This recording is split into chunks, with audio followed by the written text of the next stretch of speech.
इस दुनिया के मुख्तसर से दिन में जैसा ये काम करेगा, मरने के बाद उसके साथ वैसा ही सलूक किया जाएगा। तो ऐसा नहीं कि हम यूं ही पैदा हो गए यूं ही मर जाते हैं और मरने के बाद कुछ नहीं होगा। इस्लाम का बुनियादी फार्मूला यही है कि ये दुनिया एक पानी का कतरा है और आखिरत समंदर के मानिंद है।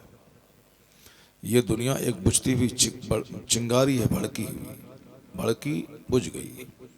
100 साल 1 मिनट के बराबर है अल्लाह के नज़दीक, और क़यामत का एक दिन 50,000 साल के बराबर होगा। जब बंदे की नज़र उस पर रहती है तो दुनिया में जीना उसके लिए आसान हो जाता है, नमाज पढ़ना भी आसान हो जाता है। और अगर इस पॉइंट पे नज़र नहीं रहे तो आदमी को दुनिया की ज़िंदगी मुश्किल से भरी नज़र आती है। जिस तरह आज 90% लोग यही कहते हैं, लाइफ इज़ वेरी डिफ़िकल्ट, ज़िंदगी बहुत मुश्किल है, ज़िंदगी गुजारना बहुत मुश्किल है। डिफ़िकल्टीज़ हैं, सफरिंग्स हैं, मिजरेबल कंडीशंस हैं, सब्र मुश्किल है, नहीं जिया जाएगा, जहर खा लेंगे। ये सारा काम, ये सारे जुमले वह बोलते हैं जिसकी नज़र आखिरत पे नहीं होती। इसी दुनिया को वह सब कुछ समझता है, जबकि उसे मालूम है कि इस दुनिया में अगर सोने का घर भी किसी का हो जाए तो भी हमेशा वह उस घर में नहीं रहेगा। उसे एक न एक दिन उसे छोड़ के कब्र की मिट्टी में जाके मिल जाना होगा। लेकिन चूंकि जिस तरह एक शराबी है, वो शराबी शराब के नशे में कुछ नहीं समझता है। वो बोलता है मैं ज़माने को हिला दूंगा, सारे गाँव को जला दूंगा, हिंदुस्तान मैं हुकूमत करूंगा, प्रधानमंत्री को नीचे उतार के कुर्सी पे मैं बैठ जाऊंगा। यानी वो शराब के नशे में सब बोलता है। और जब नशा उसका टूट जाता है तो वो अपने बिस्तर पे अपने आप को पाता है, वही मुफलिसी है, वही गरीबी है, वही मर्ज है, वही परेशानियां हैं। उसी तरह आज अक्सर लोग नशे में चूर हैं। ये सिर्फ दुनिया के नशे में चूर हैं, बाल बच्चों की मोहब्बत में चूर हैं, मकान की तामीर में चूर हैं, 2-4 पैसे जमा करके दूसरों के मुकाबला करने में मस्त हैं। और आया है हदीस में कि इज़ा मातू इन तबहू, जब ये मर जाएंगे तब ये जगेंगे, अभी तो नशे में है। ये खूब दौलत जमा करनी है, खूब मकान बनाना है, खूब पैसे जमा करने हैं, सामने वाले का मुकाबला करना है, ब्रांडेड कपड़े का मुकाबला, खाने का मुकाबला, घर का मुकाबला, टाइल्स मार्बल का मुकाबला। इसी मुकाबले ने मेरी पेशानी को वीरान कर दिया, इसी मुकाबले ने मेरी मस्जिदों को सनसान कर दिया, इसी मुकाबले ने तमाम रिश्तेदारियों की सारी कदरें मिटा दी। वरना एक बेटा अपने बाप को भूल जाए ऐसा कभी नहीं हो सकता है। एक बेटा अपनी माँ को आंख दिखाए ऐसा कभी नहीं हो सकता है। चूँकि जिस दिन उसका ज़मीर जागेगा कि 9 महीने में पेट में रखने वाली, 2 साल खूने जिगर पिलाने वाली, 10 साल नर्स की तरह पेशाब पाखाने के कपड़े को धोने वाली, दुनिया में सबसे ज़्यादा प्यार देने वाली जो शख्सियत, जो ज़ात है वह माँ की है। लेकिन ये बंदा अपनी बीवी की मोहब्बत में माँ को आंख दिखलाता, ये नशे में है, मस्त है, ये नशे में चूर है। अभी हिंदुस्तान में आग लगी है, एक तरफ बेरोज़गारी है, एक तरफ परेशानी है, एक तरफ बेशुमार उलझने हैं। यहाँ बेशुमार गरीब जहर खा के मर रहे हैं।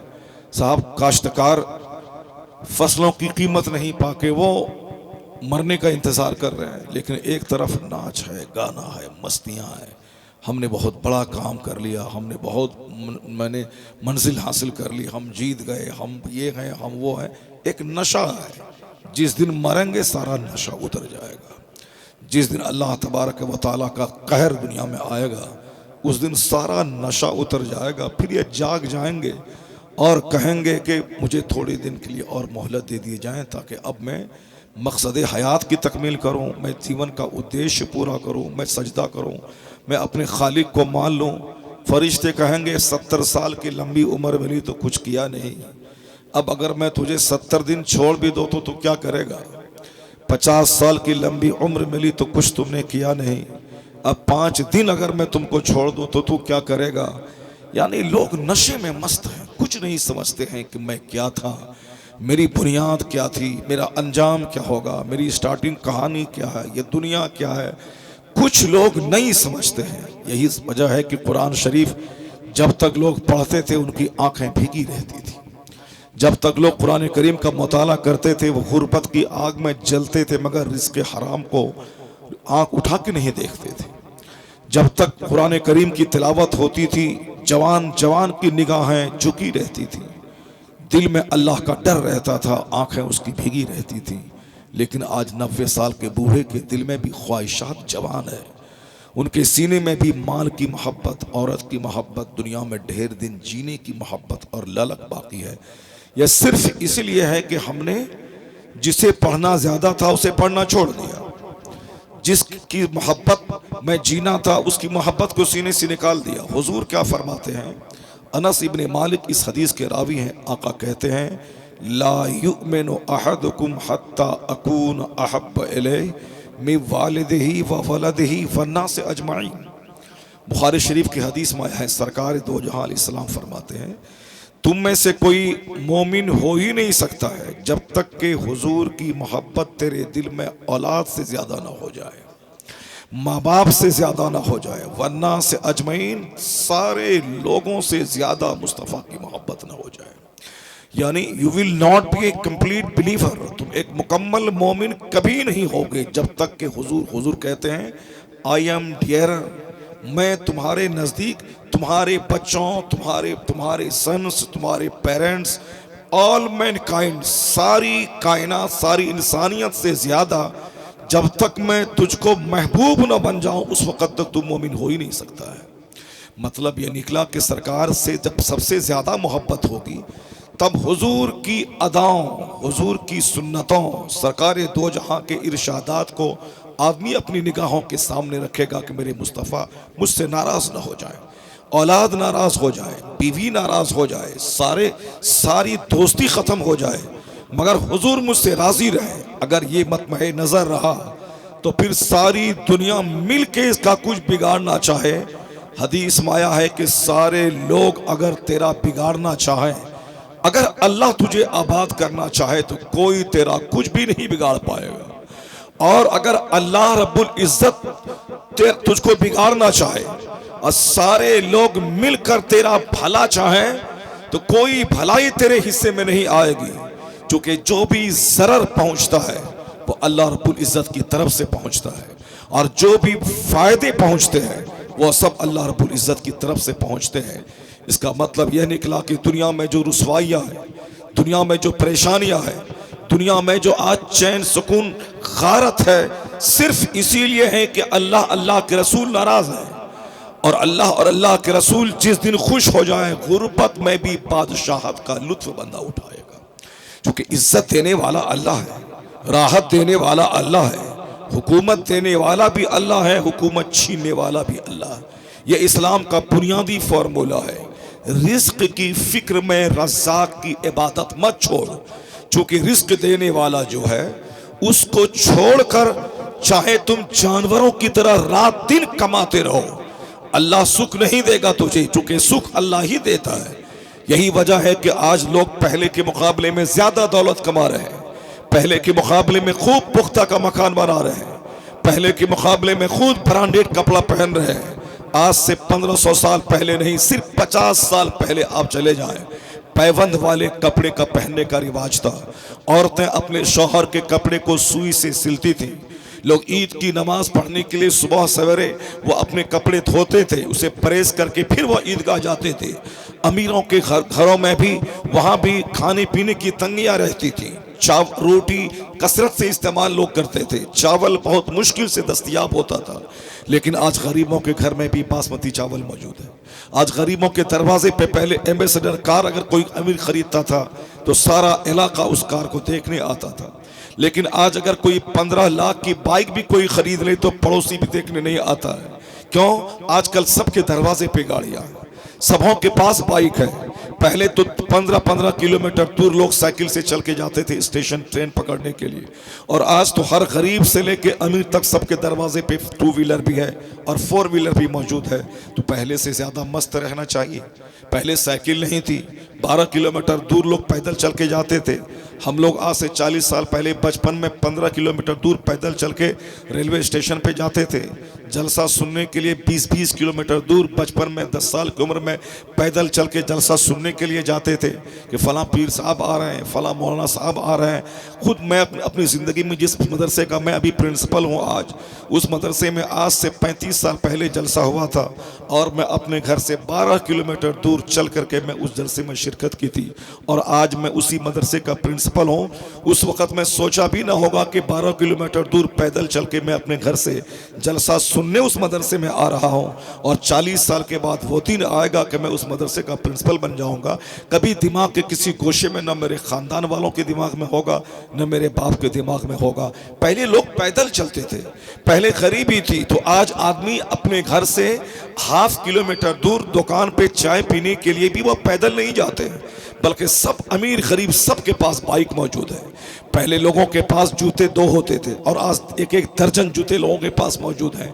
लेकिन मैं ये कहना चाहता हूँ, पहले से ज़्यादा मस्त रहना चाहिए, पहले से ज़्यादा खुश रहना चाहिए, पहले से ज़्यादा चेहरा आदमी का खिला रहना चाहिए।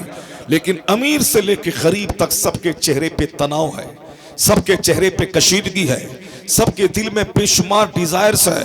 4 व्हीलर खरीद लें तो उससे बड़ी कार की एक ख्वाहिश दिल में जाग जाती है।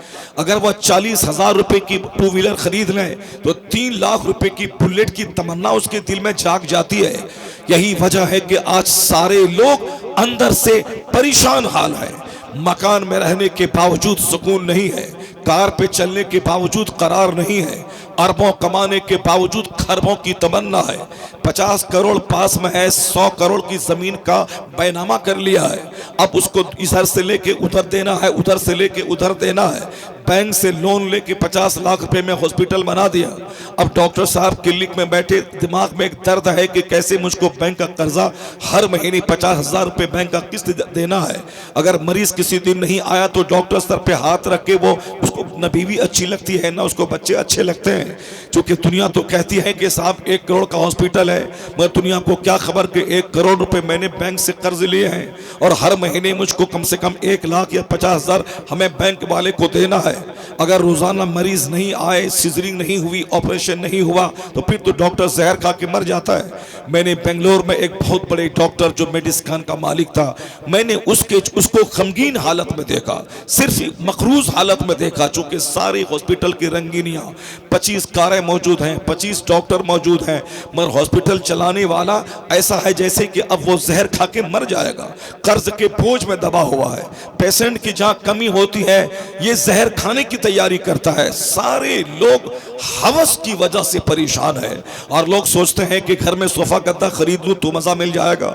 लोग सोचते हैं मैं घर आलीशान बना लूं, उसमें साफ टाइल्स मार्बल लगा दूं तो मजा मिल जाएगा। मेरी बीवी खूबसूरत हो तो फिर मुझे मजा मिल जाएगा। खूबसूरत बीवी की मौजूदगी में मैंने उस बीवी को तलाक देते हुए देखा है, उस खूबसूरत बीवी से नफरत करते हुए देखा है। जो बीवी लाखों में एक थी उसको तलाक देने की नौबत आ गई। चूंकि सारी चीजें हमेशा बिरयानी अच्छी नहीं लगती, हमेशा मलाई अच्छी नहीं लगती, हमेशा रसमलाई अच्छी नहीं लगती, और रसमलाई की कसरत और कभी एक अनजान सा गम हो तो रसमलाई भी अच्छी नहीं लगती।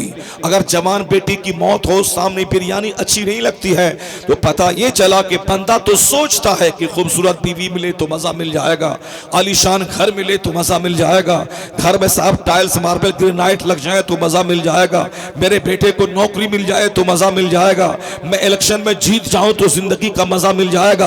यहाँ बेशुमार मंत्री हैं जो जहर खा के मर रहे हैं। नहीं देखा आपने वेस्ट बंगाल में 70 साल का ममता की कैबिनेट में जो मंत्री था वह 3 मंजिला मकान से नीचे कूद कर जान दे दिया। ये कौन सा गम उसके पास था? सुशांत सिंह राजपूत जैसा बंबई का एक जबरदस्त खूबसूरत 30 साल का एक्टर करोड़ों के मकान में रहने वाला लॉकडाउन में फांसी के फंदे पे लटक गया और उसके दूसरे ही दिन 30 साल की एक खूबसूरत तरीन और एक्ट्रेस जो अरबों में खेलने वाली वो उनकी लाश उनके घर में सड़ गई। 5 दिन के बाद पुलिस ने दरवाजा दरवाजा तोड़कर उसकी लाश को वहां से निकाला। आपने नहीं सुना, बिहार की राजधानी पटना में एक अरबों में खेलने वाला जौहरी जो अमेरिका से घूम के बीवी बच्चों के साथ आया था, 5 दिन के बाद उनके खरबों के घर से उनकी लाश निकली और खून का फवारा जारी था पूरे घर में। और उन्होंने अपने ही पिस्तौल, अपने ही लाइसेंसी गन पिस्तौल से अपने आप को मार लिया, अपनी बीवी को मार दिया, अपने बेटे को, अपनी खूबसूरत बेटी को मार दिया। पता चला कि हम जिसकी तमन्ना कर रहे हैं कि इलेक्शन जीते तो मजा मिल जाएगा, अच्छा कपड़ा पहने तो मजा मिल जाएगा, छोटा सा घर खरीद के सामने वाला प्लॉट खरीद ले तो मजा मिल जाएगा, एक मॉल बना ले तो मजा मिल जाएगा। अभी एक शख्स मुझसे कहा, भुवनेश्वर की सरजमीन में, हजरत ये घर मेरा है, एक मॉल बनाना है ताकि 2-4 बच्चे हैं वो हमेशा अच्छा खाने पीने के लिए वह मॉल उसको हो जाए ताकि हमेशा एक मस्त जिंदगी गुजारे। इनका चेहरा काला है, ये खतरनाक 600-700 शुगर में मुब्तला है, ये हार्ट की बीमारी है, ब्लड प्रेशर हमेशा हाई रहता है। लेकिन तमन्ना ये नहीं है कि अगर मैं कल अचानक चक्कर आया मर गया तो कब्र में मेरा क्या होगा, फरिश्तों के सवाल का क्या होगा, जहां मरने के बाद आलम बरज़ख में कई हजार साल रहना है, जब तक क़यामत कायम न हो वहां मेरा क्या होगा। 500 साल के बराबर पुलसिरात जो रास्ता है जिससे गुजरना ही पड़ेगा, तलवार से ज्यादा तेज, बाल से ज्यादा बारीक उस रास्ते से गुजरना है, वहां मेरा क्या होगा। 10 कदम चलेगा नेकी खत्म होगी, पुलसिरात से नीचे जहन्नम है, जहन्नम के ऊपर पुल है, वह सबको गुजरना पड़ेगा। उसकी कोई फिक्र नहीं कि पुलसिरात पे 500 साल के बराबर रास्ता कैसे तय करूंगा। क़यामत का एक दिन 50,000 साल के बराबर होगा, नाक तक सर तक आदमी पसीने में डूबा रहेगा। एक वक्त की नमाज अगर जानबूझ के कज़ा हो गई तो 80 बरस तक उसे जहन्नम की आग में जलना पड़ेगा। कोई फिक्र नहीं है। फिक्र क्या है, वो बच्चे को मॉल में बना के दे दूं, या 4 बच्चे हैं, 4 बच्चे को 4 बिल्डिंग बना के दे दूं, 4 बच्चों को बिल्डिंग बना के दे दूं। नशे में चूर है, बच्चों की फिक्र है, अपनी फिक्र नहीं है, दुनिया की फिक्र है, आखिरत की फिक्र नहीं है। और ये एक मॉल बनाना चाहता है। बाज लोग ऐसे हैं जिसके पास 50 मॉल इंडिया में मौजूद है, जैसे बहुत सिटी कार्ट वाले के पास इंडिया में कई मॉल मौजूद है, जो साहब बिग शॉप वाले के पास हिंदुस्तान में कई मॉल मौजूद है, यानी जो ब्रांडेड कंपनी है, KFC वाले के पास पूरी दुनिया में कई ब्रांचेस कायम है, वुडलैंड कंपनी यहूदियों की कंपनी है, पूरी दुनिया में उसके हजारों ब्रांचेस है, ये पेप्सी कोका कोला वाले के लाखों ब्रांचेस पूरी दुनिया में है, सबका कमीशन उस यहूदी को जाता है। तो तू एक मॉल बना के खुश रहना चाहता है, यहाँ जिसके पास लाखों मॉल है वह मौत की तमन्ना कर रहा है। तू एक कार खरीद के मस्त रहना चाहता है, यहाँ जिसके नौकर गुलाम के पास 50 लाख की कार है वो जहर खाने की तैयारी कर रहा है। तुमने नहीं देखा फिल्म का एक्टर भी जहर खा के मरा, एक मंत्री भी मकान से कूद के मरा, एक अरबपति जौहरी पटना का आज से 3 साल पहले वो अपने ही गोली से अपने बाल बच्चों सारी कहानी खत्म कर लिया। कुछ साल पहले अमेरिका का इंजीनियर 10 लाख रुपए महीना कमाने वाला वह अपनी बीवी अपने 2 बच्चों समेत कुएं में छलांग लगा के जान दे दिया। पता ये चला ये जो दुनिया सुकून की तलाश में अल्लाह को भूल के सुकून तलाश करना चाह रही है, ये जिक्र फिक्र इबादत तिलावत नमाज छोड़कर मॉल की तामीर में, इलेक्शन की जीत में और अच्छा खाने पीने में वो सुकून तलाश कर रही है दुनिया। अल्लाह ने सुकून रखा ही नहीं है। अमेरिका में भी जहर खुरानी है, हिंदुस्तान के मंत्रियों के घर में भी फांसी के फंदे पे लटकना है। पता चला सुकून है कहां। वह किताब जिसको तुमने पढ़ना छोड़ दिया है वह किताब ऐलान कर रही है, ए बंदे अल्लाह ने तुझको पैदा किया है और तू अल्लाह से हट के सुकून हासिल करना चाहता है, नहीं मिलेगा सुकून। सुकून देने वाला अल्लाह है, बेचैनी देने वाला अल्लाह है। पूछ उसी खुदा से सुकून कहां मिलेगा। अला बिज़िक्रिल्लाह तत्मइन्नुल कुलूब, जान ले कि दिलों को आराम तो अल्लाह के जिक्र में मिलता है, अल्लाह की याद में मिलता है। जहां मौज मस्तियां है वहां सुकून नहीं है। जहां इबादत है, जहां तिलावत है, जहां जिक्र इलाही है, जहां दुरूद है, जहां सुन्नत और शरीयत पर अमल है, अल्लाह उस घर में फरिश्तों का आना जाना जारी फरमा देता है। जहां फरिश्ता आए वहां सुकून और सकीना नाजिल होता है।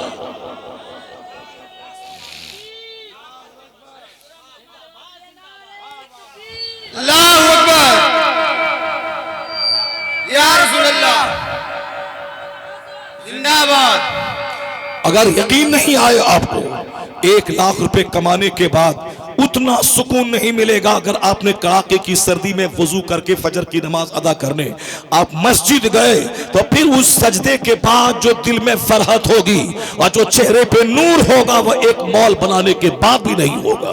क्योंकि अल्लाह रब्बुल इज्जत ने सारी दुनिया को पैदा किया है और इस इंसान को अल्लाह ने ही पैदा किया है, पानी के एक कतरे से इंसान को पैदा किया है, फिर इस इंसान को मारेगा अल्लाह, फिर दोबारा जिंदा करके इससे हिसाब लेगा।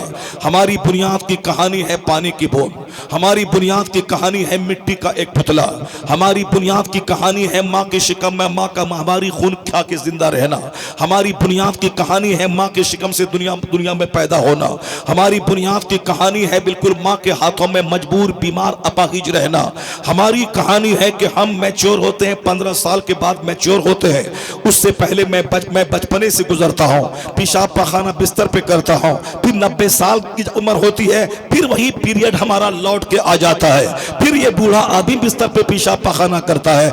जवानी के 25 साल बिजली की तरह आते हैं, खत्म हो जाते हैं। जवानी के 25 साल इसी पे आखिरत की खुशहाली भी मुनहसिर है, इसी जवानी पे दुनिया की खुशहाली भी मुनहसिर है। इसी जवानी को दीवानी बना के आदमी उसको मस्ती में गुजार रहा है, खुदा की नाफरमानी में गुजार रहा है। बचपने में मैं पेशाब पखाना धुलवाने के लिए माँ का मोहताज हूँ और बुढ़ापे में पेशाब पखाना धुलवाने के लिए अपनी औलाद का मोहताज रहता हूँ। जो हालत मेरी बचपन में रहती है वही हालत 90 साल के बुढ़ापे में होती है। उसके बाद मैं मर जाता हूँ, मिट्टी में मिल जाता हूँ। हल अता अलल इंसान हिनुम मिन दहर लम यकुन शैअन मज़कूरा। अल्लाह कहता है ए इंसान, तुझ पर एक जमाना ऐसा गुजरा है कि तेरा नामो निशान दुनिया में नहीं था। तेरी माँ को मालूम नहीं था कि शादी तो मेरी हो गई, मेरा बच्चा होगा या नहीं होगा। तेरे बाप को पता नहीं था कि मेरी शादी तो हो गई, मेरा बच्चा होगा या ना होगा। तेरी माँ बांझपन के अंदेशे से डरती थी, अगर मैं बांझ हो गई, मुझे औलाद नहीं हुई, समाज वाला ताना देगा अलग, मेरे बुढ़ापे का सहारा कौन होगा। तो तेरी माँ को मालूम ना था कि अब्दुल करीम पैदा होगा, अब्दुल रहीम पैदा होगा, या जुबैदा पैदा होगी, या हिंदा पैदा होगी। यहाँ तो औरतों को पता ही ना होता है कि मैं और साहिबे औलाद बनूंगी या मैं बांझ रहूंगी। तुम्हारा कोई चर्चा नहीं था पैदा होने से पहले, न तेरी माँ को पता था, न तेरे बाप को पता था, न तेरे खानदान को पता था। मगर मैंने तेरी माँ के शिकम से तुझको एक अजूबा इंसान बना के पैदा किया। तेरी नाक खूबसूरत, तेरी जबान खूबसूरत, तेरा चेहरा खूबसूरत, तेरी आंख खूबसूरत, तेरे हाथ पांव और एक खूबसूरत वजूद की शक्ल में मैंने तुझको दुनिया में पैदा किया। अब पैदा होने के बाद मैंने तेरी मोहब्बत तेरी माँ के दिल में डाल दिया।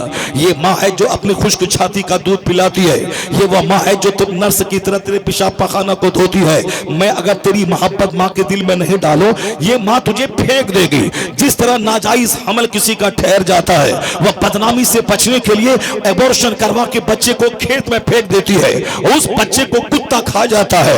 ये बता दे, वो भी तो उसी के पेट से बच्चा पैदा हुआ था, लेकिन उस बच्चे को फेंक देती है। लेकिन अगर वो शादीशुदा है, शौहर से जो बच्चा पैदा होता है, उस बच्चे के लिए वो जान देना चाहती है। मैं मर जाऊं मगर मेरा बच्चा ना मरे, मैं तकलीफ में रहूं मगर मेरा बच्चा तकलीफ में ना रहे, मैं गीले बिस्तर पे सर्दी के जमाने में सो जाऊं मगर मेरे इस बच्चे को पानी की कोई तकलीफ ना हो। वही औरत तो है जो नाजायज हमल की औलाद को कुत्ते के हवाले कर देती है, और वही औरत तो है जो अपने शौहर के बच्चे को सीने से चिमटा के रखती है। वह दूसरों की गोद में देना नहीं चाहती है, वो सीने से एक गहरा रिश्ता किसने तेरी मोहब्बत उसके दिल में डाल दी ताकि वह दूध भी पिलाए, नींद भी कुर्बान करके तुझको राहत पहुंचाए। वो अल्लाह की जात है जो तू पैदा होने के बाद तेरी मोहब्बत तेरी माँ के दिल में डाल देता है, और वह माँ खिदमत करने को बोझ नहीं समझती है, बल्कि खिदमत करने पे फख्र करती है, खुदा की नेमत का शुक्र अदा करती है।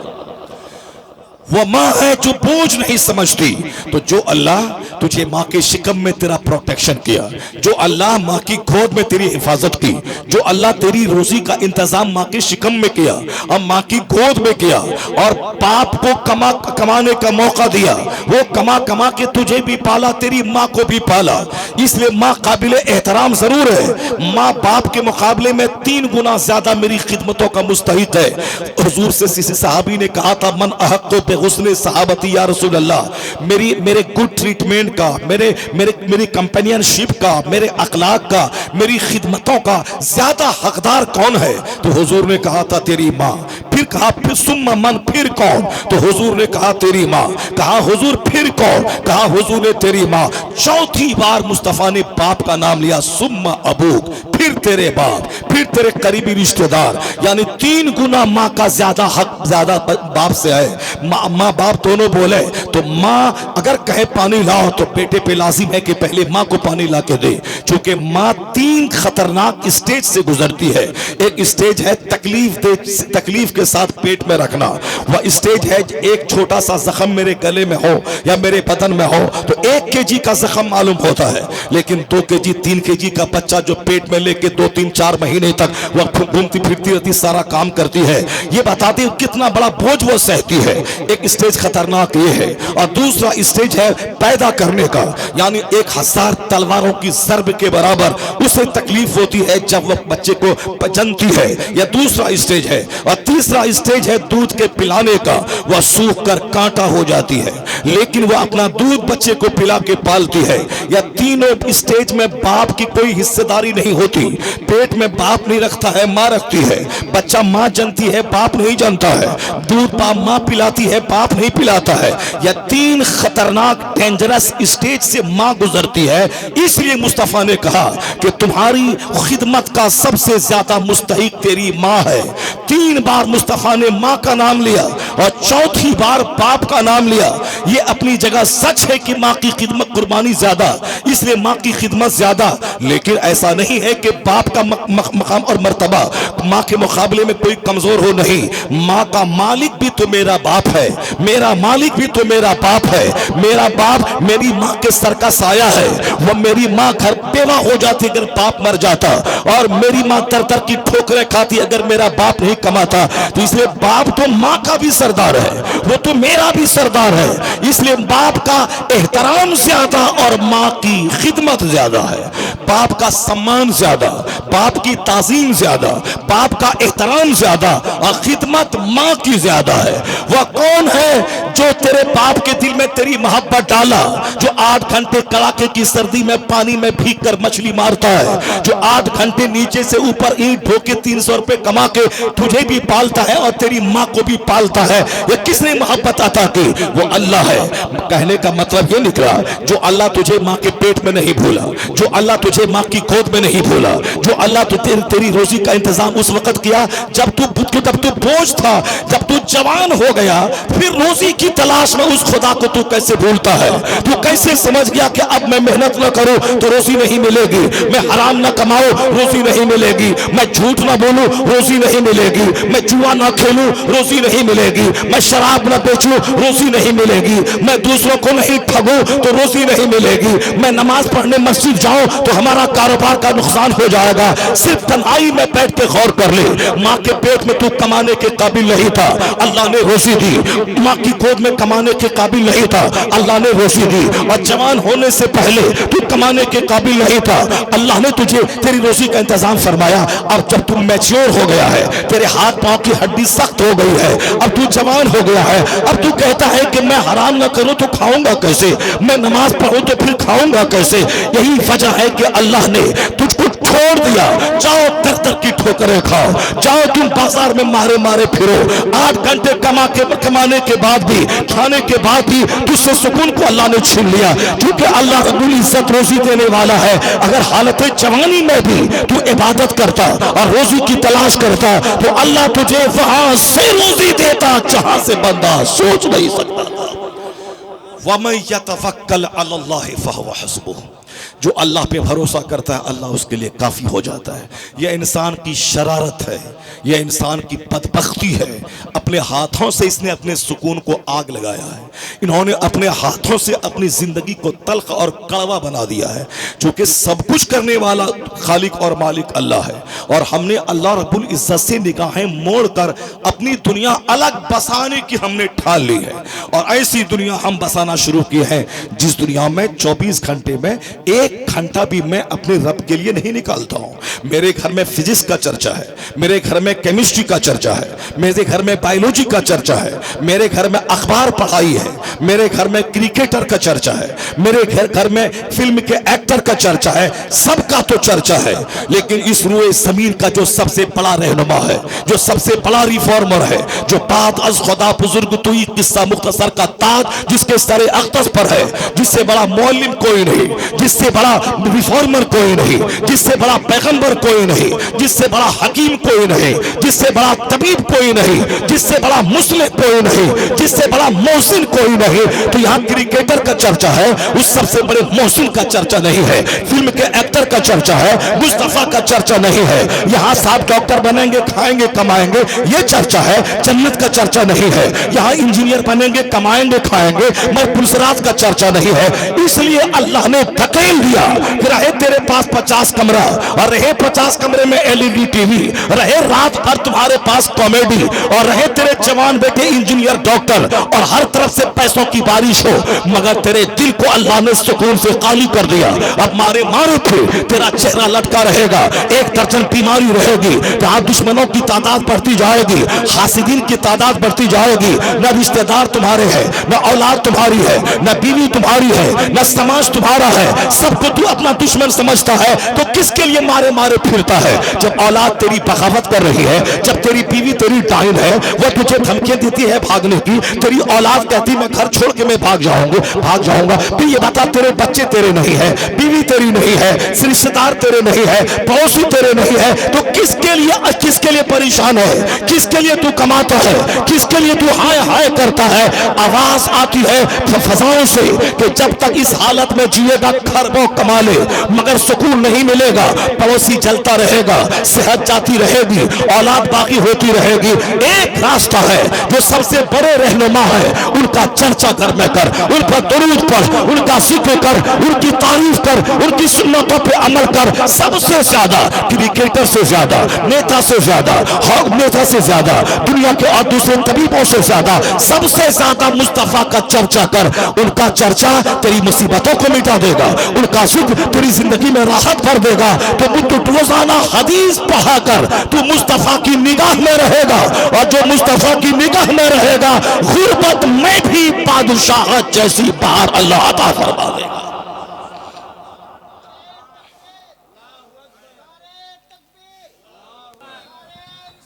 या रसूल अल्लाह, या रसूल अल्लाह। लोग नशे में चूर है, लोग नशे में चूर है। कोई आखिरत की बात करने वाला नहीं है और कोई आखिरत की बात सुनने वाला नहीं है।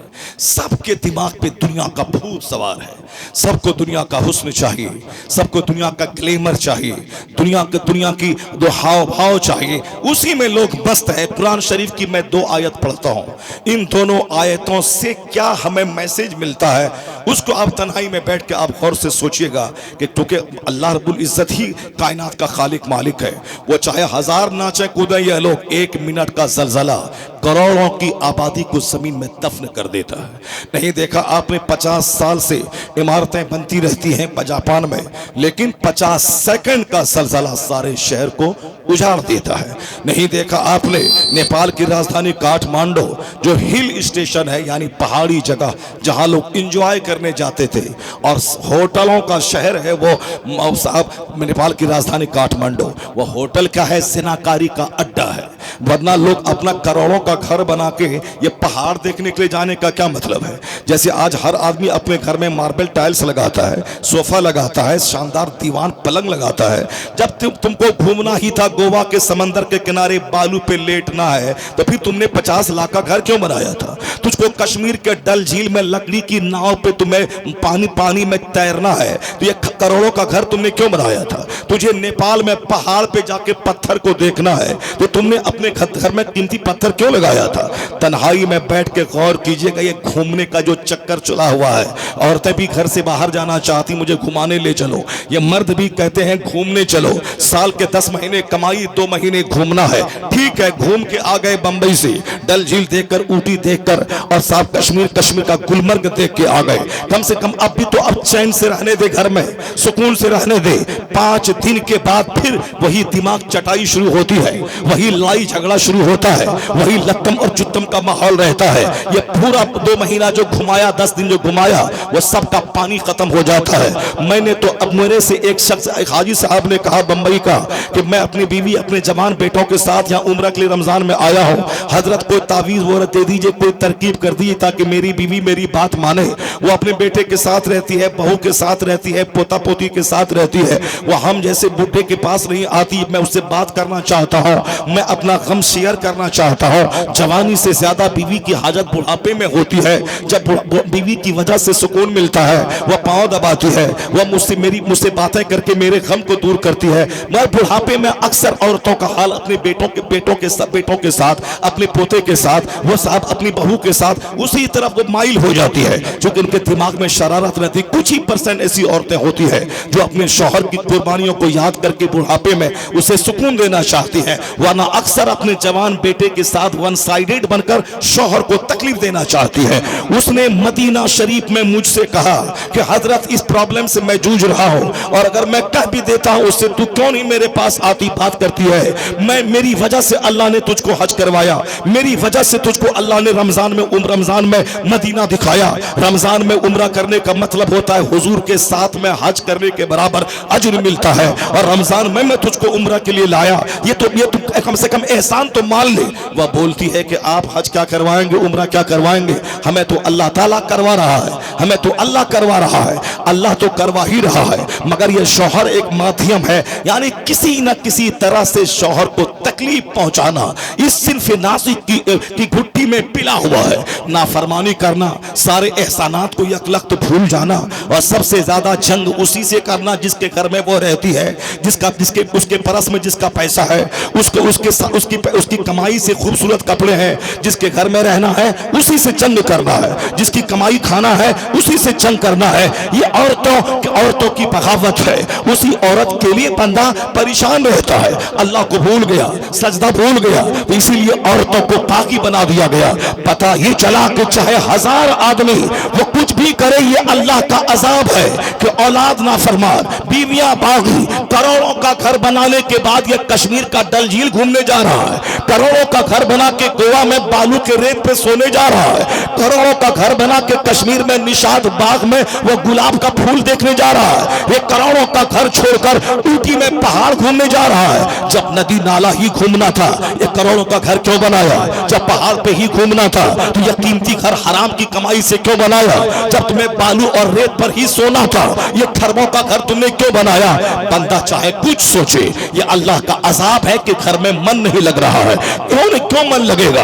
मन तो वहां लगता है जहां अल्लाह के फरिश्ते आते हैं, जहां तस्वीर हो फरिश्ते नहीं आते, जहां कुत्ता पाला जाए फरिश्ते नहीं आते, जहां फजर की नमाज लगातार छोड़ी जाए वहां फरिश्ते नहीं आते, जहां तहज्जुद के वक्त में फरिश्ते रहमतों को लेकर आते हैं, घर के सारे अफराद सोए हैं, फरिश्ते नाराज होकर चले जाते हैं। एक वक्त की नमाज जहां छोड़ दे तो वहां फरिश्ते नाराज होकर चले जाते हैं। तो जहां धड़ल्ले से सारे लोग नमाज छोड़े, मर्द भी नमाज छोड़े, 5 औरत है घर में वो सब भी नमाज छोड़े, और कहे बरकत कहां है, रहमत कहां है, अल्लाह की रहमत कहां है, अल्लाह कहां है? रहमतें खत्म हो गई, इतना कमाई इधर से आया उधर चला गया, ये बरकतें कहां है? एक वक्त की नमाज अगर छोड़ने को अल्लाह पकड़ ले, 1 साल तक उसको ताना ना दे, आसमान से आग बरस जाए, जमीन से जमीन में बंदा फंस जाए, मगर एहसान उस अल्लाह का है। मैं नाफरमानी भी करता हूं मगर जमीन में फंसता नहीं, आसमान से आग बरसती नहीं, पत्थरों की बारिश होती नहीं, यह एहसान अल्लाह रब्बुल इज्जत का है कि अपने महबूब ज़ी वकार के रुख रोशन के सदके हम पर अज़ाब आम नहीं नाज़िल कर रहा है। बंदा को कम से कम सफरना चाहिए, संभलना चाहिए। नहीं, अपने घर में 5 कमरे हैं, 5 में LED टीवी है, किचन में टीवी है, साहब हॉल में टीवी है, साहब रिटायरिंग रूम में टेलीविजन है, हर जगह रिमोट के जरिए जब नजर पड़े दूसरे रूम में नहीं जाना पड़े, यही टेलीविजन देखे। टेलीविजन में क्या देखे? नाच देखे, गाना देखे, मैच देखे, खेल देखे, तमाशा देखे, कॉमेडी सुने, ताकि गम थोड़ा हल्का हो जाए। तो जिस घर में तस्वीर हो, जिस घर में म्यूजिक हो, जिस घर में मौसीकी हो, जिस घर में चंगो रबाब का माहौल हो, जिस घर में नाचने वाली बेपर्दा नाचे, उस घर में फरिश्ते कहां आएंगे? जब फरिश्ते नहीं आएंगे तो रहमत कहां से आएगी, बरकत कहां से आएगी? वो तो फरिश्ते हैं जो रहमत लेके आते हैं। फरिश्ते नाराज होकर चले गए, अब अरबों का घर है, बीवी अलग सूखी है, बच्चे अलग सूखे हैं, शौहर अलग सूखा है, घर में लड़ाई है, घर में झगड़ा है, घर में तकरार है, घर में तलाक है, घर में दूरियां है, इसीलिए घर में मन नहीं लगता, ये छोड़ के गोवा जा रहा है, घर में मन नहीं लगता, ये छोड़ करके साफ कश्मीर जा रहा है। अपने घर को टीवी से सजा दिया, अब तिलावत से सजाओ, जिक्र से सजाओ, ना रहे ग्रेनाइट, ना रहे मार्बल, रहे मिट्टी का घर। अगर तिलावत हो, सजदा हो, जिक्र हो, दुरूद हो, तो आसमान से लाखों की तादाद में फरिश्ते तेरे घर में आते हैं, तुझसे मिलने आते हैं, तुझसे मुसाफा करने आते हैं। जहां शैतान का आना हो वहां से बरकत खत्म हो जाती है, और जहां फरिश्तों का आना हो रहमतों की बारिश शुरू हो जाती है। ये अल्लाह की तरफ से अजाब है कि आज बंदे का दिल सख्त और अंधा हो गया, ना उसे कुरान समझ में आता है, ना उसे हदीस समझ में आती है, ना उसे आखिरत और जन्नत की बात समझ में आती है। जब लोग मुर्दे को दफनाने के बाद हंसे तो आप उसको क्या कह सकते हैं? तब दिल ही मर जाए तो फिर उस पर कौन सा नसीहत का पानी असर करेगा? जो जनाजे में देखा मेरा दोस्त मर गया, मेरी माँ मर गई, मेरा बाप मर गया, उसके बावजूद यह हंस रहा है, यह मस्तियों में है, तो उसका इलाज कोई नहीं करेगा। जब तक जमीन में कुछ नमी बाकी है तब नसीहत का पानी वहां से नेकी की फसल उगाता है, लेकिन पत्थर पे पानी पड़े वहां से फसल नहीं पैदा होती है। आज दुनिया की मोहब्बत ने मेरे सीने को पत्थर बना दिया, हार्ट सख्त बना दिया। हमने मस्जिदों को भी नुमाइश का जरिया बना दिया। वो मस्जिदें जो सजदा की जगह थी, हमने मस्जिदों की तामीर पे वो फख्र का जरिया बना दिया। जलसा और जुलूस जहां कुरान हदीस सुनकर आंसू बहाने, सीने को नर्म करने, यहां से रोशनी लेकर अपनी जिंदगी संवारने का जरिया था, हमने इसे नाम और नमूद का जरिया बना दिया। हमने इसे सिर्फ नात सुनकर मजा लेने का जरिया बना दिया। हमने दूसरे गांव के मुकाबला करने के लिए इसको हम अपनी इज्जत और प्रेस्टीज का इशू बना दिया।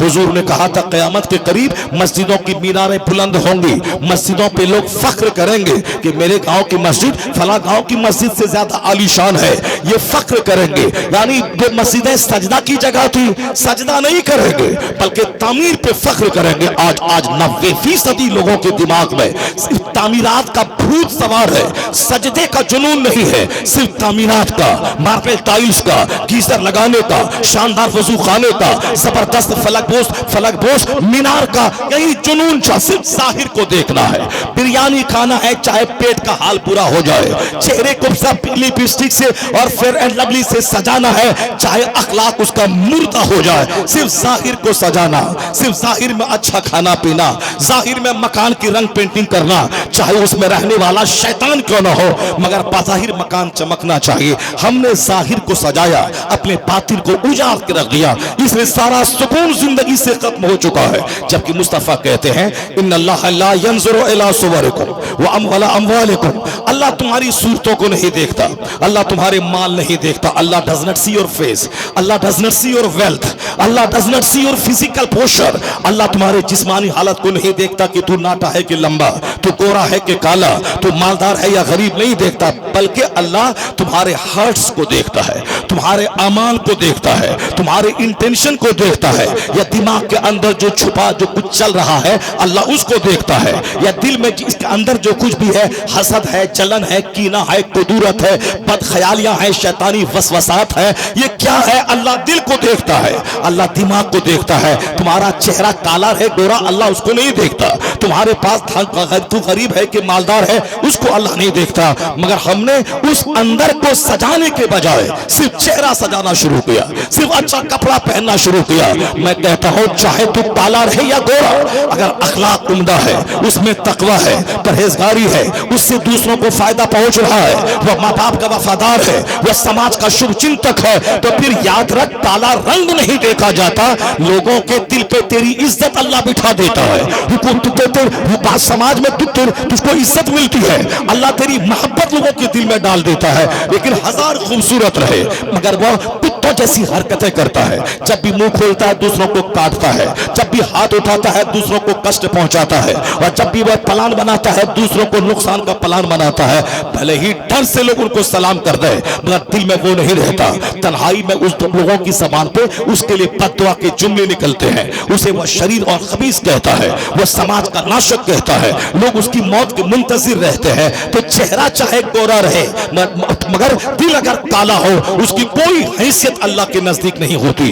भले ही रंग काला रहे पर दिल उजला है, यहाँ मुरव्वत है, यहाँ एहसान है, यहाँ हमदर्दी है, यहाँ ऑनेस्टी है, यहाँ ट्रूथफुलनेस है, यहाँ क्लैरिटी है, यहाँ फेयरनेस है, उजलापन है, यहाँ बदगुमानियां नहीं है, यहाँ हसद नहीं है, यहाँ कुदूरत नहीं है कि मुस्कुरा के मिलना है अब पीछे खंजर भोंकने को तैयार रहना है। जहां अगर दिल उजला है रहे वह किराए के घर में इतना महबूब है अल्लाह के नजदीक, उससे मुसाफा करने के लिए अल्लाह का फरिश्ता उसके घर में आया जाया करता है।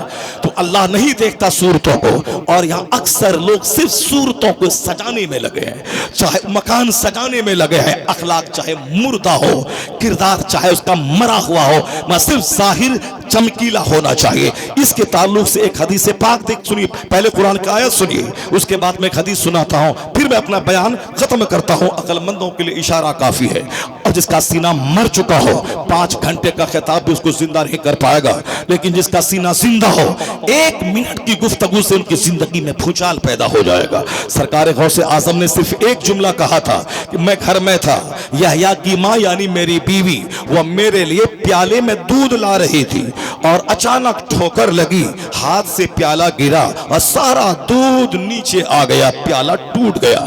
इतना कहना था कि मजमे में आग लगी हो जैसे। लोग गरीबान तो फाड़ने लगे, अपने सर के बाल नोचने लगे, लोग जंगलों की तरफ भागने लगे। ये सीधा सा जुमला था, मगर हमारे लिए सीधा सा जुमला है कि यहया की मां मेरे लिए दूध ला रही थी, ठोकर लगी, प्याला गिरा, सारा दूध नीचे गिर गया। मगर जो लोग समझ इन जुमले को समझ गया, उन लोगों की नजर प्याले पे नहीं थी, उनकी नजर इस पे थी ये दुनिया और दुनिया की सारा माल, दुनिया की सारी चीजें उसी मिट्टी के बर्तन की तरह है जो जरा से ठेस लगने के बाद बर्तन टूट जाता है, टुकड़े टुकड़े होता है। वो समझ गए यह दुनिया का अंजाम उसी मिट्टी के बर्तन की तरह है। आज है जलजला इसे रौंद डालेगा, सुनामी का तूफान इसे खत्म कर डालेगा, आग पूरी आबादी को वीरान कर डालेगी, मौत मेरी जिंदगी का खात्मा कर देगी। जो शोहरत थी सारी शोहरतें 5 दिन में खत्म हो जाएगी, बीवी दूसरों से शादी कर लेगी और बच्चे 30-40वां के बाद मुझे भूल जाएंगे। जिन बच्चों की खातिर मैंने नमाज छोड़ी, जिन बच्चों की खातिर मैंने रोजा छोड़ा, जिन बच्चों की खातिर मैंने हज फर्ज हुआ था 10 साल पहले उसको मैंने मुअख्खर किया, ये बच्चे 5 दिन के बाद मुझे भूल जाएंगे। मेरी कब्र का पता रास्ता तक उसको मालूम नहीं होगा। और ये है बेगाने की शादी में अब्दुल्ला दीवाना, यानी जो मरने के बाद भूल जाएगा, उसी के लिए मैं आखिरत भूल रहा हूं, उसी के लिए मैं जन्नत भूल रहा हूं, उसी के लिए मैं नमाज भूल रहा हूं, उसी के लिए मैं हराम और हलाल की तमीज खो रहा हूं। ये अल्लाह की तरफ से सजा है कि बच्चे मुझे जल्दी भूल जाते हैं। मेरी बीवी दूसरों से शादी करने का प्लान बनाती है, मेरी जायदाद पे 4 बेटे उस पर कब्जा करके आपस में एक दूसरे भाइयों को ज़बह करने पे तुले रहते हैं। ये है मेरी औकात, ये है मेरी हस्ती, ये है मेरा अंजाम, मगर ये नहीं सोचता या दूसरों की भलाई की खातिर अपनी आखिरत को तबाह कर रहा है। मुस्तफा कहते हैं मिन शर्रि नास मंजिलतन यौमल क़यामा अज़हबा आखिरतहु बिदुनिया गैरिही। सबसे बुरा बदनसीब वो है जो दूसरों की दुनिया बनाने के लिए अपनी आखिरत को तबाह कर दिया हो, जो बाल बच्चों को अच्छी खुशी देने के चक्कर में अपने आप को जहन्नम की आग में झोंक दिया हो, नमाजें छोड़कर, रोजे छोड़कर, हज और ज़कात में ताखीर करके। अक्लमंद है वो जो बच्चों को खिलाए अपनी आखिरत बचा के, अक्लमंद है वो जो मकान की तामीर करे अपनी आखिरत बचा के, अक्लमंद है वो जो बीवी की खिदमत करे अपनी आखिरत बचा के, अक्लमंद है वो जो गाड़ी खरीदे नमाज बचा के, मकान बनाए नमाज रोजा बचा के, बाल बच्चों को पाले नमाज रोजा बचा के, ताकि मरने के बाद अगर ये बच्चा फातिहा पढ़े ना पढ़े, जिंदगी में इतने अच्छे अमाल इसके हो कि दूसरों की दुआ के मोहताज ना हो, जब यह मरे इसका हुस्ने अमल जन्नत ले जाने के लिए काफी हो जाए। अक्लमंद है वो जो अपना ईमान अपनी जन्नत बचाते हुए घर मकान बनाए, अपना ईमान अपनी जन्नत बचाते हुए बाल बच्चों को पाले, अपना ईमान अपनी नमाज अपना रोजा अपनी ज़कात बचाते हुए वह समाज वालों का ख्याल रखे, ना कि दूसरों के चक्कर में अपनी आखिरत को तबाह बर्बाद कर दे। अब जरा गौर से सुनिए, जाहिर की चमक धमक और असल रियलिटी क्या चीज है, उस रियलिटी के बारे में कुरान शरीफ में 2 आयतें आई, एक जगह आई है। जब अल्लाह तबारक व तआला दुनिया में जो लोग नमाज नहीं पढ़ते थे, आखिरत को भूले हुए थे, इन लोगों को जब अल्लाह जहन्नम में डालेगा तो फरिश्ते कहेंगे ये दुनिया में क्या करता था जो जहन्नम में चला गया। आखिर जहन्नम में जाने का मतलब है कि सबसे बड़ी तकलीफ, सबसे बड़ा खसारा, सबसे बड़ा घाटा, दुनिया में 50 करोड़ का घर हो मगर अंजाम छोड़ के जाना है, मगर मरने के बाद जो दुनिया है वहां तो छोड़ना ही नहीं है, वहां तो मौत को ज़बह कर दी जाएगी, इसलिए अब वहां तो मरना ही नहीं है। दुनिया में जिंदगी 90 साल को पहुंची, मौत आ गई, या तकलीफ आई, कैंसर हुआ तो खूब तड़पा, हॉस्पिटल में मौत आ गई तो तकलीफ खत्म हो गई। लेकिन आखिरत के बाद वहां मौत ही नहीं है, मौत को ज़बह कर दिया जाएगा। तकलीफ है तो तकलीफ है खरबों साल, महासंख्यों साल, इसलिए असल तकलीफ वहां की और असल आराम भी वहां का। दुनिया में आज मैं खुश हूं, अचानक बेटा मर गया, मैंने आज आराम से हूं मगर मेरा दामाद मर गया, मैं आराम से हूं मेरा कारोबार खसारे में हो गया, मैं आराम से घर में हूं मगर हमारा बिजनेस चौपट हो गया। तो फिर यहां तो दुनिया में आज आराम है, कल तकलीफ, ये तो लगा है रात के बाद दिन, दिन के बाद रात, मगर आखिरत में वहां तकलीफ है तो तकलीफ ही तकलीफ है, आराम है तो आराम ही आराम है। इसलिए हुजूर मस्जिद नबवी की तामीर के वक्त में जबान पे एक जुमला लाते थे, अल्लाहुम्मा ला ऐशा इल्ला ऐशुल आखिरा। सहाबा कहते थे कि हुजूर मुझको छोड़ दें, आप आराम से बैठे, मैं मस्जिद नबवी की तामीर कर दूंगा, पत्थर मैं उठाऊंगा आप ना उठाए। मगर हुजूर कहते थे नहीं नहीं, मैं तेरे साथ मिल के काम करना चाहता हूं। और जब हुजूर उनके सहाबा के साथ मिल के काम करते थे तो कहते थे ला ऐशा इल्ला ऐशुल आखिरा, आराम नहीं है मगर आखिरत का आराम। अल्लाहुम्मा फ़िरिल अंसार वल मुहाजिरा, ए अल्लाह मदीने के अंसार और मक्का छोड़ के जो मदीना में ईमान बचाने आए उन मुहाजिरों को तू बख्श दे। असल में आराम आखिरत का, इन मुहाजिरों अंसार को बख्श दे। अल्लाहुम्मा ला ऐशा इल्ला ऐशुल आखिरा, अल्लाहुम्मा फ़िरिल अंसार वल मुहाजिरा। ये हुजूर कहते थे, सहाबा को जोश भर जाता था और वह खूब पूरी ताकत के साथ मेहनत करके मस्जिद की तामीर में लग जाते थे। जब अपने सरदार को देखता, कौनैन के मालिक व मुख्तार, ये खुद ईंट उठा रहे हैं, तो सारे सहाबा दीवाना फार मुस्तफा के साथ काम करते और कभी बोझ नहीं समझते। ये अच्छा कायद वो होता है जो अपने फरमा बरदारों, अपने मातहतों के दिल में धोस नहीं बल्कि अपने अखलाक, अपने किरदार से उनके दिलों को जीत लेता है। इस रूए ज़मीन का सबसे बड़ा दिल जीतने वाला अगर कोई था तो मुस्तफा जान रहमत की ज़ात गिरामी थी, जो मक्का के अल्हड़ों, मक्का के कवारों, मक्का के लड़ाकुओं को के दिलों को जीत लिया कि जो इस्लाम जानते नहीं थे इस्लाम की खातिर वतन छोड़ने पे तैयार हो गए, अपनी जान हथेली पे लेके मैदान में आके गर्दन कटवाने पर रजामंद हो गए। ये मुस्तफा का अखलाक देख देख कर वो सारे अल्हड़ मुहस्सब हो चुके थे, सिविलाइज्ड हो चुके थे, दुनिया पांव के नीचे रौंदी जा चुकी थी, उनकी जिंदगी का मतमए नजर सिर्फ आखिरत हो चुकी थी। आया है कि कयामत के दिन जब एक शख्स जहन्नम जाएगा, यह तो एक दायमी खसारा है, यानी सबसे बड़ी तकलीफ है कोई जहन्नम में की आग में जले, 50 साल कैंसर से तड़पता रहे, 1 सेकंड जो जहन्नम में तकलीफ होगी उस तकलीफ के मुकाबले में 50 साल कैंसर में तड़पना, ये सब उसके सामने धुआं हो जाएगा। वो खतरनाक तकलीफ अल्लाह ने जहन्नम में तैयार करके रखा है। कुरान शरीफ की 114 सूरतों में सबसे ज्यादा जिसका बयान है वो जन्नत का, जहन्नम का, आखिरत का, इसका ही बयान है, मगर सबसे ज्यादा कम जलसों में, जुलूस में, अपने घर में जिसका चर्चा सबसे कम होता है वो जन्नत है, वो दोज़ख है, वो आखिरत है, वो पुलसिरात है, वो हुजूर है, वो हमारे खुदा है, उसका चर्चा सबसे कम होता है। और सबसे ज्यादा चर्चा सहाबा के घरों में 24 घंटे जो होता था वो मुस्तफा का होता था, खुदा का होता था, आखिरत का होता था। उनकी कुर्बानियों का नतीजा है कि आज मेरे हमारे चेहरे पे दाढ़ियां हैं, आज हिंदुस्तान में कई लाख मस्जिदें हैं, उनकी कुर्बानी का नतीजा है कि रोम जैसा नसरानी का मुल्क आज उस मुल्क पे मुसलमानों का कब्जा हुआ, ईरान जैसे मजूसियों के मुल्क पे कलमा पढ़ने वालों का कब्जा हुआ। ये उनकी कुर्बानियां थी। हमने नहीं जंग लड़ी, हम अपने बाल बच्चों को छोड़ के मैदान में नहीं गए। वो मक्का के लोग थे जो मक्का छोड़ के ईरान आ गए, मक्का छोड़ के रोम चले गए, मक्का छोड़ के हिंदुस्तान मोहम्मद इब्ने कासिम आ गए, मक्का छोड़ के चाइना जापान का रुख किया, अपना वतन भी छोड़ा और अपनी कुर्बानी का जज्बा लेके, शहादत का नशा लेके घर से बाहर निकले। इसलिए अरब के मुकाबले में दुनिया की सारी औरतें भी कमजोर है और सारे मर्द भी कमजोर है। डॉक्टर फिलिप हिप्पी कहते हैं, after the death of the holy prophet it seems that the sterile earth of Arabia it has been converted by magic into the nursery of heroes. Philip Hitti कहते हैं वो तो इस्लाम के पैगंबर थे जो मक्का छोड़ के मदीना आए, उनकी मौजूदगी में इस्लाम फलता फूलता रहा, लेकिन उनके विसाल के बाद ऐसा लग रहा था कि अरब की जमीन बहादुरों की नर्सरी में तब्दील हो गई है। मुस्तफा ने जो तरबियत की थी अपने असहाब की, वो सब के सब इस्लाम की खिदमत के नशे में सरशार थे। उनकी गर्दनें उनके लिए बोझ बनी हुई थी।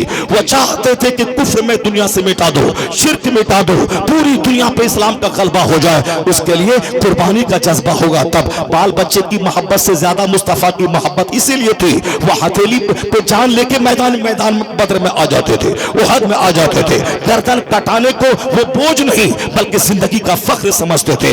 उनकी सैक्रिफाइसेस का नतीजा है कि 100 साल के अंदर अंदर आधी दुनिया पे इस्लाम का गलबा हो गया और आज 1500 साल के बाद हिंदुस्तान में 40 करोड़ की तादाद में अगर जबान पे कलमा जारी है, एहसान उन्हीं सहाबा का, उन्हीं बुजुर्गों का, उन्हीं लोगों का जिसने इस्लाम की खातिर सारी ख्वाहिशात कुर्बान कर डाली, नमक रोटी खाया, मोटा छोटा पहना, अपने वतने अजीज को त्याग दिया मगर इस्लाम की तबलीग की। उसी तबलीग का नतीजा है हजार दुश्मनी के बावजूद इस्लाम तब नहीं रहा है। जितनी दुश्मनी बढ़ती जाती है उस कदर मुस्तफा के गुलामों की तादाद में इजाफा होता चला जाता है, क्योंकि इस्लाम के पीछे उन्हीं बुजुर्गों की कुर्बानियां दाखिल है। अब जरा गौर से सुनिए, जब लोग मरेंगे और जहन्नम में जाएंगे तो फरिश्ता कहेगा ये जहन्नम में क्यों पहुंचा, ये क्या करता था, दुनिया में कैसे जीता था जो खसारे की मौत मरा और जहन्नम की आग में डाल के बदनसीब हो गया, क्या करता था।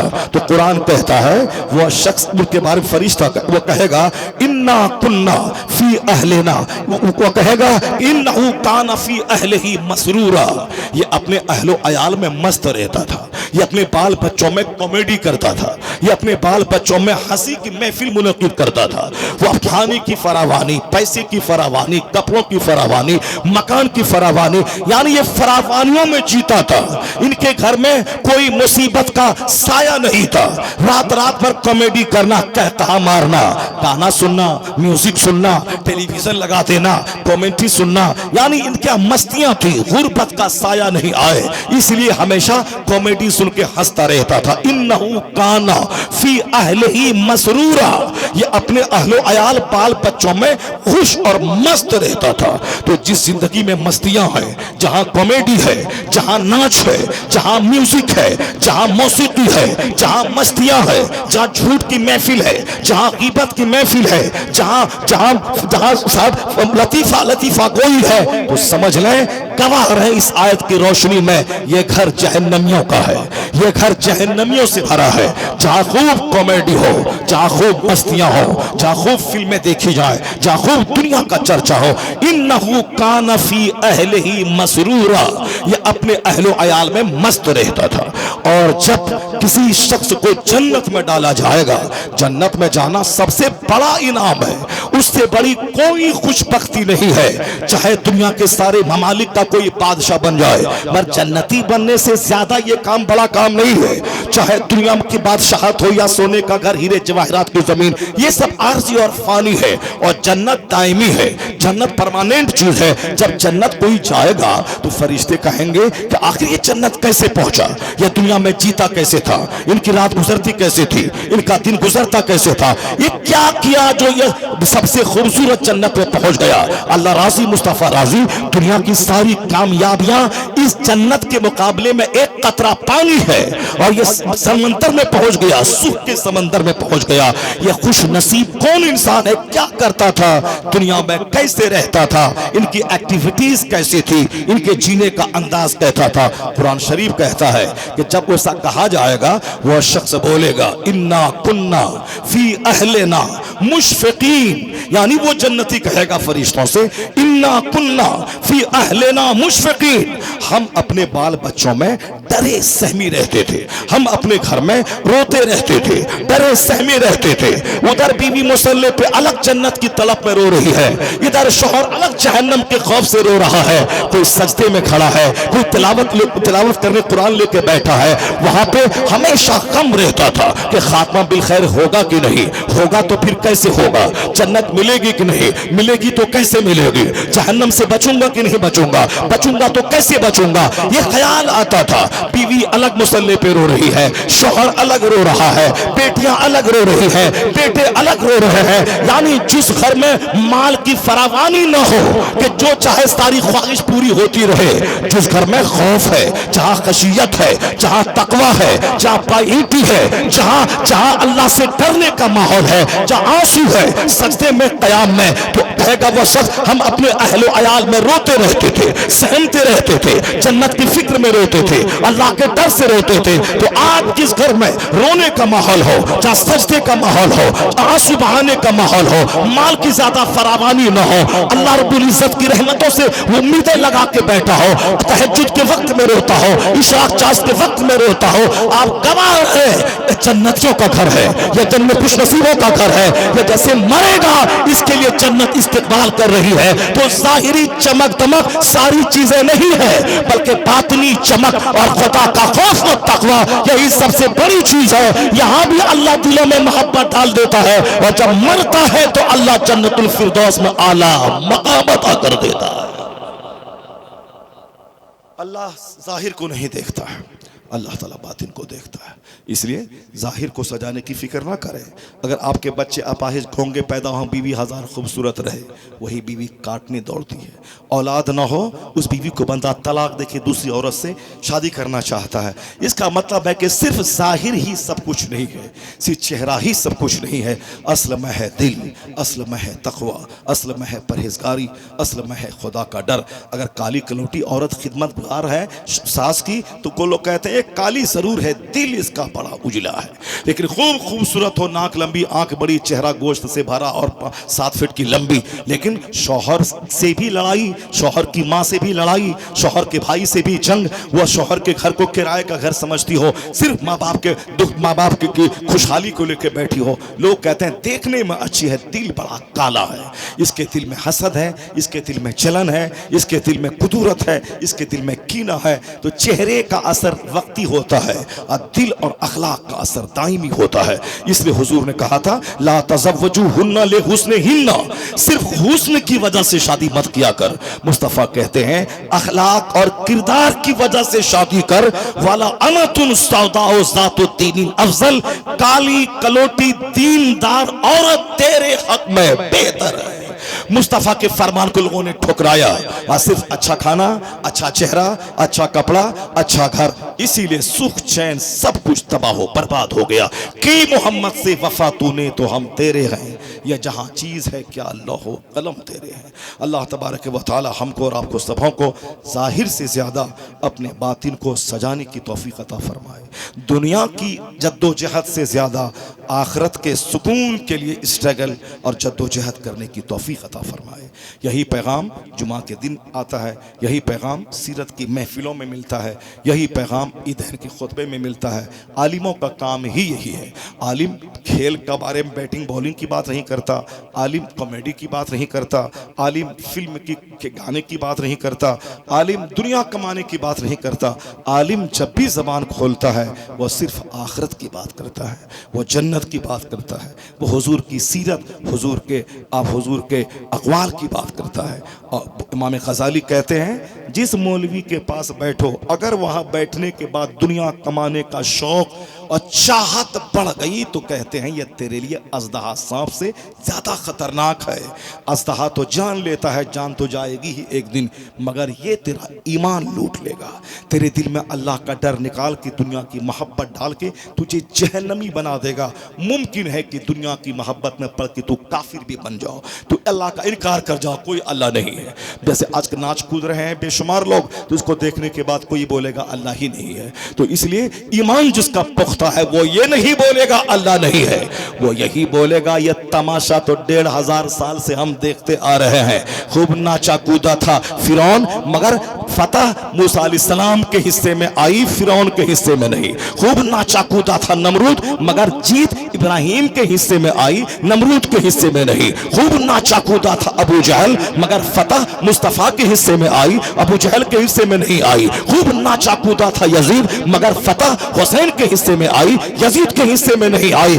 इसलिए कुफ्र को खूब नाचने दे, कुफ्र को लहराने दे, जुल्म और अत्याचार को नाचने गाने दे, मगर विश्वास रख कि सच्चाई हमेशा गालिब रहती है। कुफ्र दबने के लिए आया है और ईमान बुलंद होने के लिए आया है। और जब जब इस्लाम दुश्मनी बढ़ती जाती है, एक नया सूरज इस्लाम की तरक्की का निकलता रहता है। और यही हमने 1500 साल में देखा है। मुसलमान जब सुस्त होते हैं, इन्हें जगाने के लिए काफिर इनके सीने पे हल चलाता है, और जब यह जाग जाए, जब यह पेशानी को सजदे में रखे, फिर सारा कुफ्र धुआं हो जाता है।